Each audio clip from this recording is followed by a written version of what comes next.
17.JA. Je suis celui qui suis, interprété et fait connaître mon véritable nom qui n'est pas du tout Jova. Un conseil pour voir l'image de la vidéo en grand format. Veuillez zoomer ou toucher en bas de l'écran, mais à droite le petit point en forme de croix indiqué par la flèche. Je répète ceci. Pour voir l'image de la vidéo en grand format, veuillez zoomer ou toucher en bas de l'écran, mais à droite le petit point en forme de croix indiqué par la flèche. Bien sûr, tout dépend d'un portable à un autre.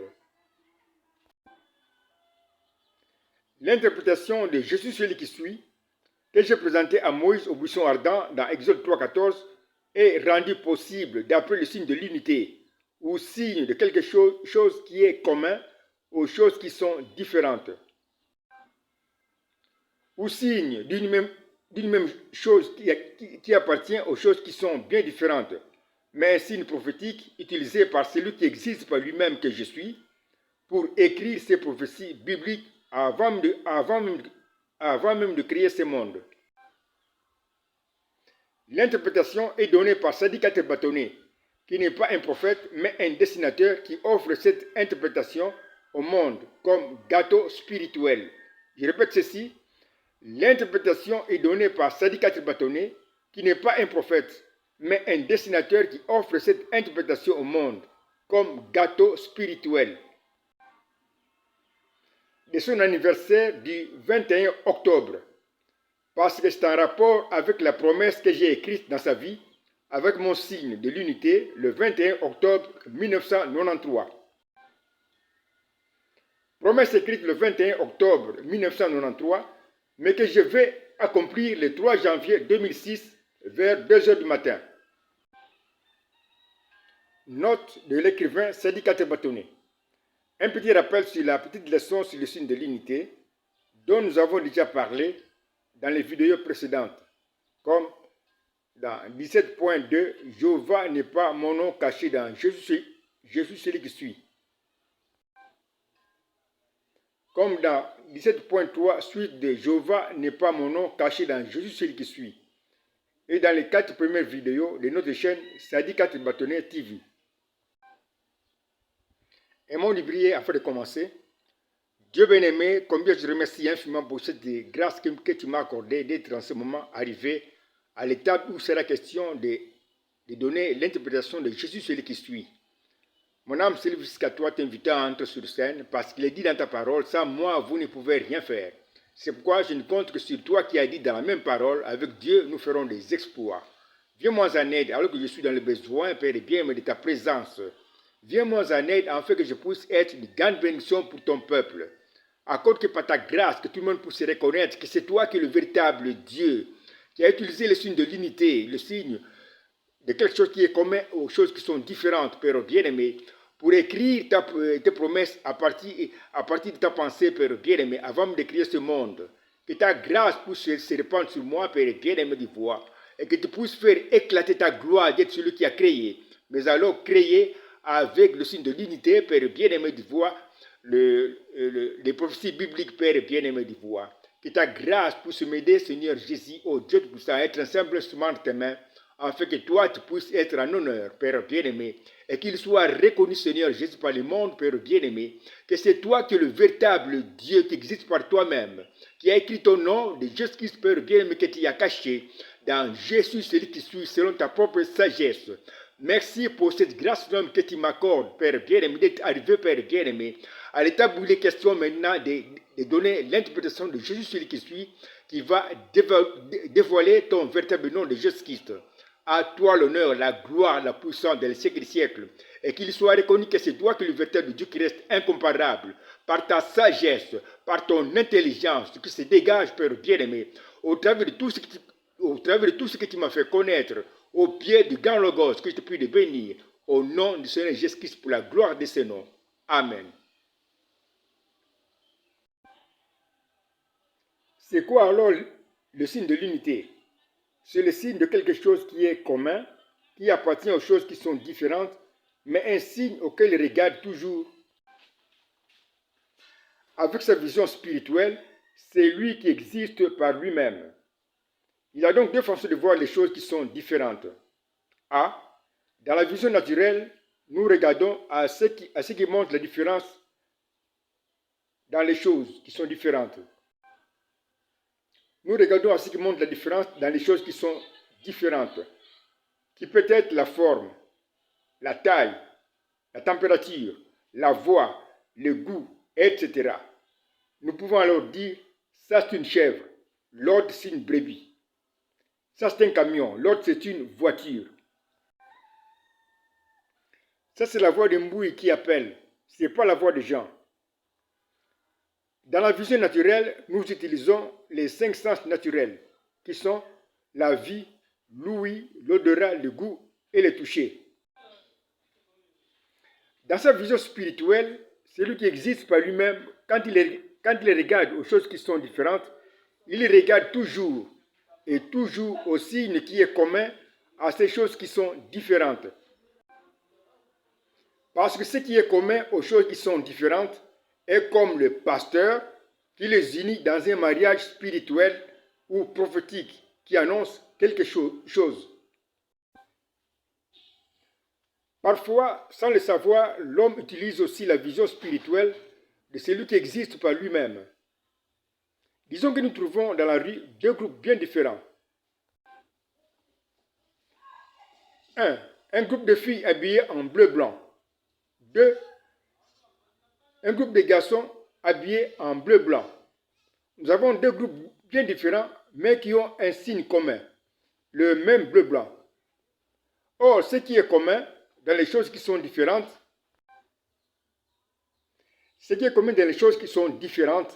est un signe de leur liaison, c'est-à-dire un signe qui est comme leur pasteur, qui unit ces choses dans un mariage prophétique, qui nous annonce ceci. Ce sont ici les écoliers. Ce qui est commun dans les choses qui sont différentes est un signe qui provoque le mariage ou l'unité des choses qui sont différentes et s'appelle alors le signe de l'unité. Le signe de l'unité. C'est donc ici quelque chose de commun dans les choses qui sont différentes, mais qui crée un mariage prophétique qui annonce quelque chose. C'est donc aussi l'esprit de prophétie qui annonce toujours quelque chose. Or, dans la Bible, cet esprit de prophétie qui annonce quelque chose dans les choses qui sont différentes, c'est bien l'auteur de la Bible qui annonce une prophétie depuis les premiers versets bibliques. C'est-à-dire depuis la Genèse jusque dans l'Apocalypse. Dans la brochure de Le Dieu puissant dévoilé devant nous, le précieux prophète Branham a révélé ce signe de l'unité, qui est un signe commun aux choses qui sont différentes,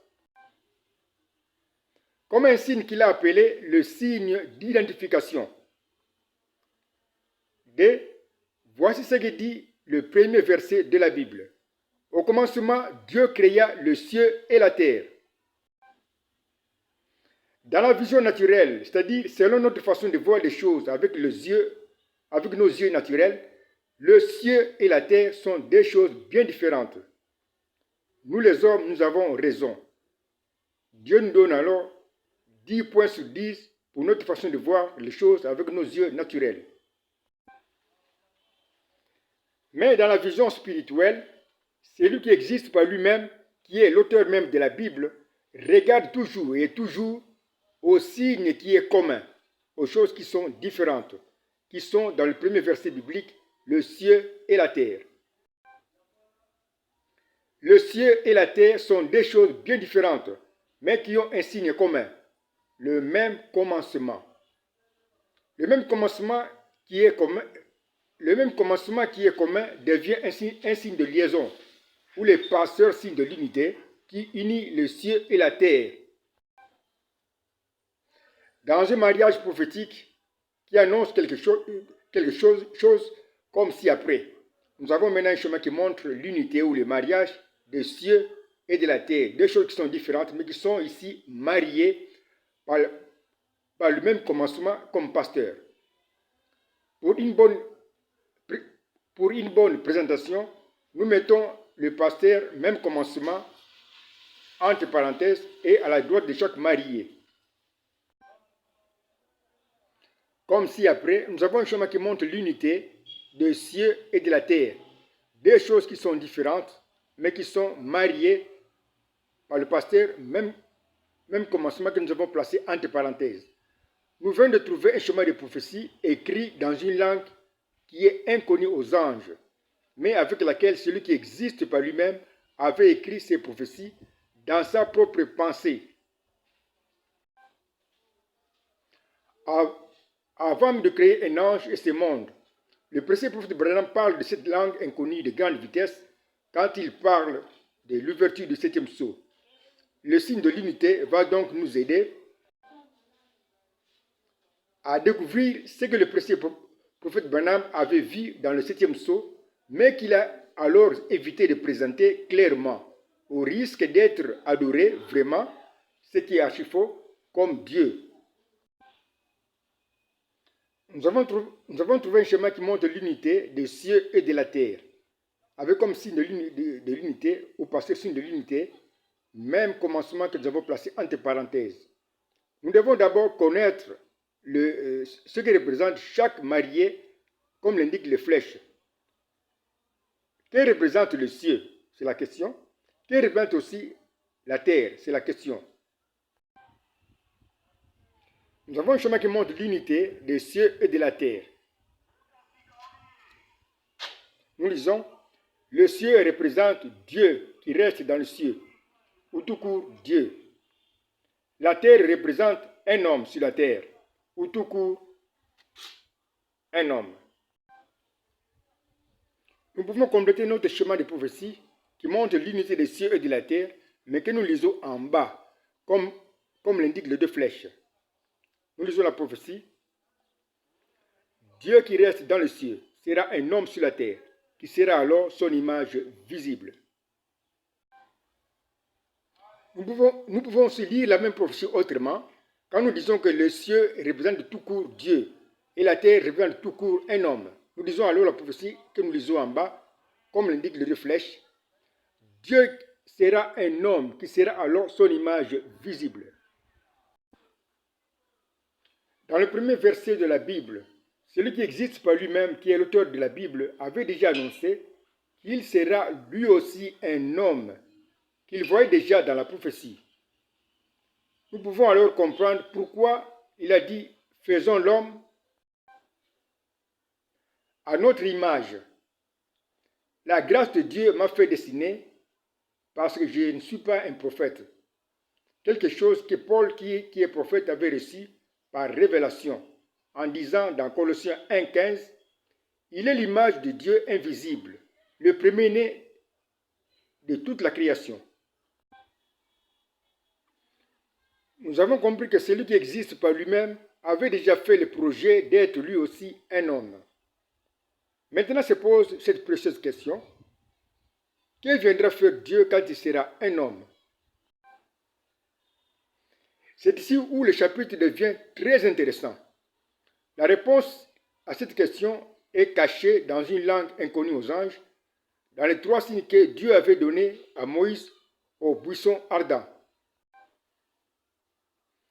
mais que nous avons étudié grâce à la petite leçon sur le mouvement prophétique, dont nous avons déjà parlé dans les 4 premières vidéos de notre chaîne Sadi 4 Bâtonneux TV. Que Dieu vous bénisse en suivant l'interprétation de Jésus celui qui suit. Schéma de l'interprétation de Jésus celui qui suit, reçu le vendredi 14 octobre 2022, vers 4 du matin à Z. Le nom Jésus celui qui suit est une phrase.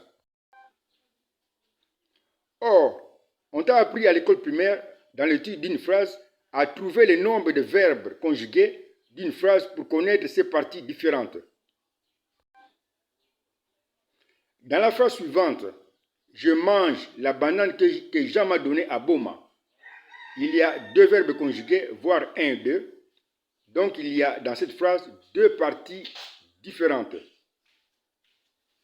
Nous voyons dans la phrase, je mange la banane que Jean m'a donnée à Boma. je mange, c'est un verbe conjugué, nous avons mis un. M'a donné, c'est un verbe conjugué, nous avons mis deux. C'est pourquoi nous disons en bas, il y a deux verbes conjugués, voire un et deux.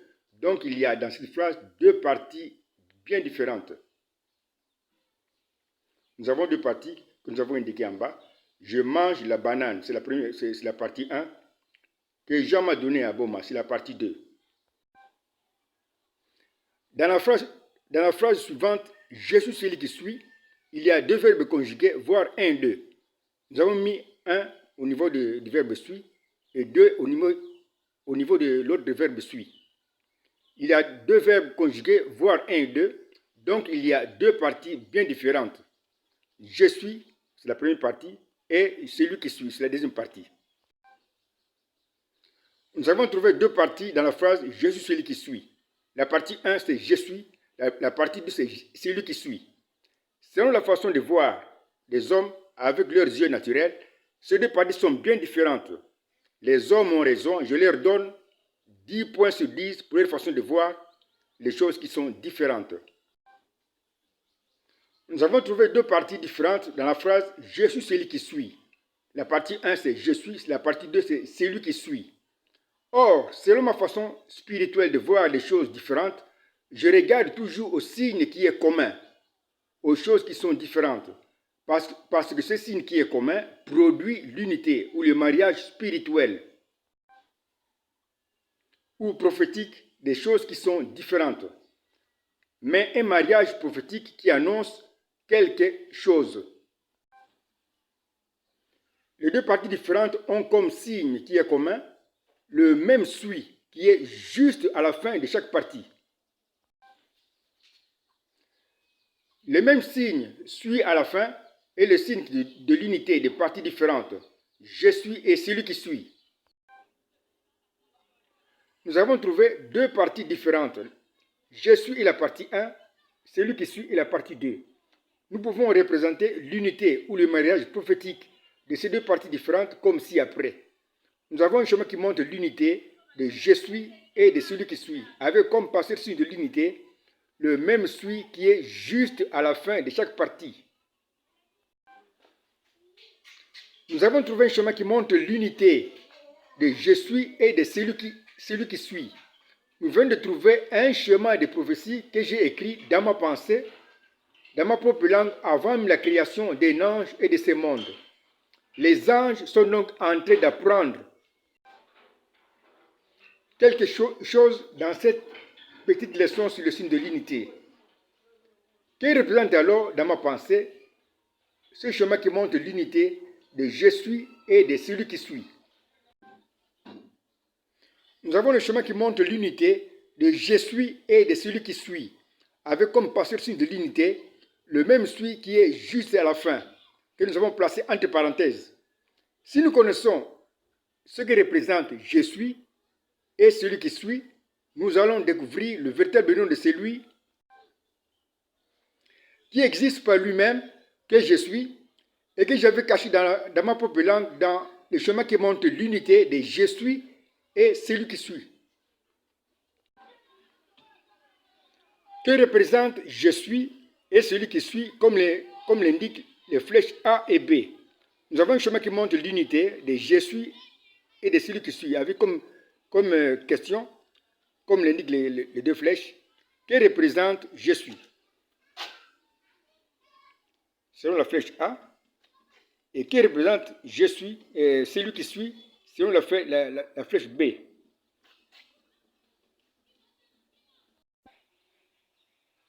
Je vais répondre à ces deux questions en tant que je suis celui qui suit, qui a donné ses noms à Moïse dans Exode 3, 14. Je commence avec la question A. Que représente je suis?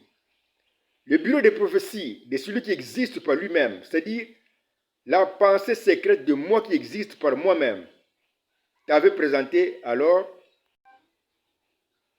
à l'intérieur de ma pensée deux noms bien différents suivants. Je suis et Jésus. Je suis et Jésus sont deux noms bien différents.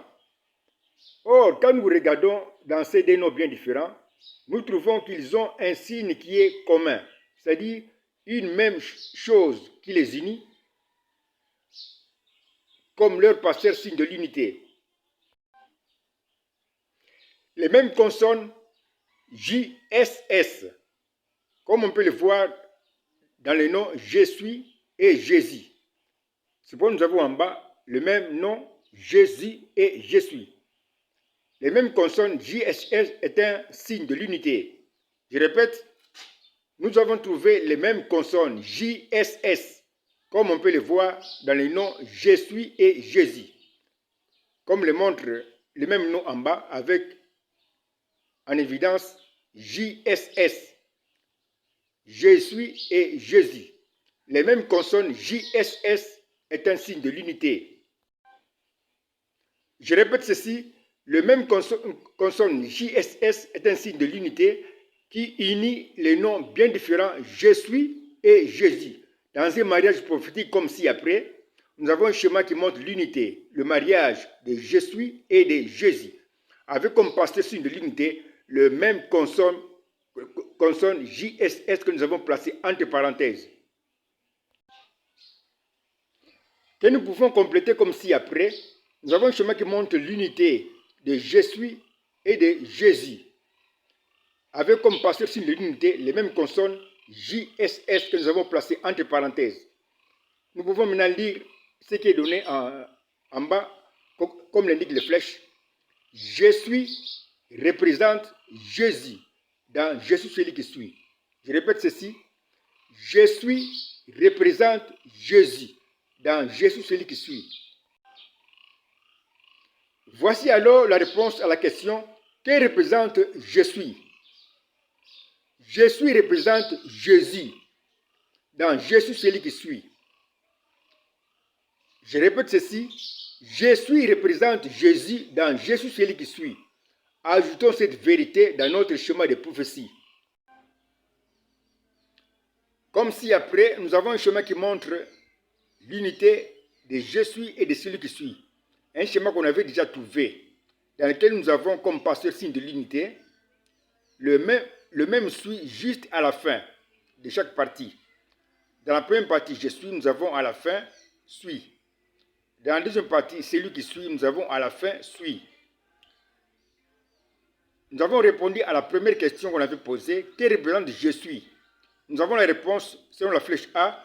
Je suis représente Jésus. Nous restons maintenant avec la question B, qui est ici indiquée par la flèche. Que représente celui qui suit? Comme l'indique la flèche A, je suis représente Jésus. Je répète ceci. Comme l'indique la flèche A, je suis représente Jésus. C'est pourquoi dans Exode 3,14, après avoir dit à Moïse qui m'avait demandé mon nom, que j'ai présenté comme je suis celui qui suis, j'ai ajouté, c'est bien dit, j'ai ajouté ceci, dit au peuple d'Israël que celui qui s'appelle Je suis m'a envoyé vers vous. C'est pourquoi aussi j'ai dit à ceux qui sont venus m'arrêter au jardin de Gethsemane, quand ils m'ont dit, nous cherchons Jésus de Nazareth. Je leur ai dit ceci dans Jean 18, 5. Je suis. Alors tous tombèrent par terre sans force. Ils ne savaient pas que ce nom Je suis représente le puissant nom Jésus, comme le montrent les consonnes JSS. C'était une façon spirituelle pour moi de leur dire ceci qui était dans ma pensée à ce moment-là. Vous cherchez Jésus. Dites simplement que vous cherchez Je suis qui a rencontré Moïse au buisson ardent. Nous sommes arrivés à l'étape suivante qui montre l'unité de Je suis et de celui qui suit, avec comme pasteur signe de l'unité le même suis qui est juste à la fin de chaque partie. Dans la première partie, Je suis, nous avons à la fin suis. Dans la deuxième partie, celui qui suit, nous avons à la fin suis. Nous avons ainsi répondu à la première question qui était posée dans le schéma qu'on avait trouvé. Que représente Je suis? nous avons la réponse selon la flèche A. Je suis représente Jésus. Nous sommes restés alors avec la question B. Que représente celui qui suit? Maintenant se pose cette deuxième question. Que représente dans ma pensée celui qui suit? Or, dans cette phrase « Je suis celui qui suit », j'ai caché volontairement une faute prophétique.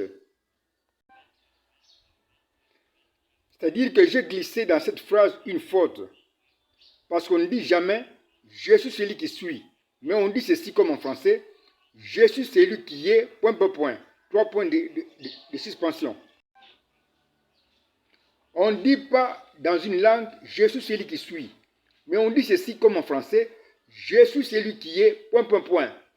Trois points de suspension. Comme on peut dire au médecin « Je suis celui qui est malade ». J'ai donc caché dans les 3 points de suspension ce que je suis. Je suis celui qui est…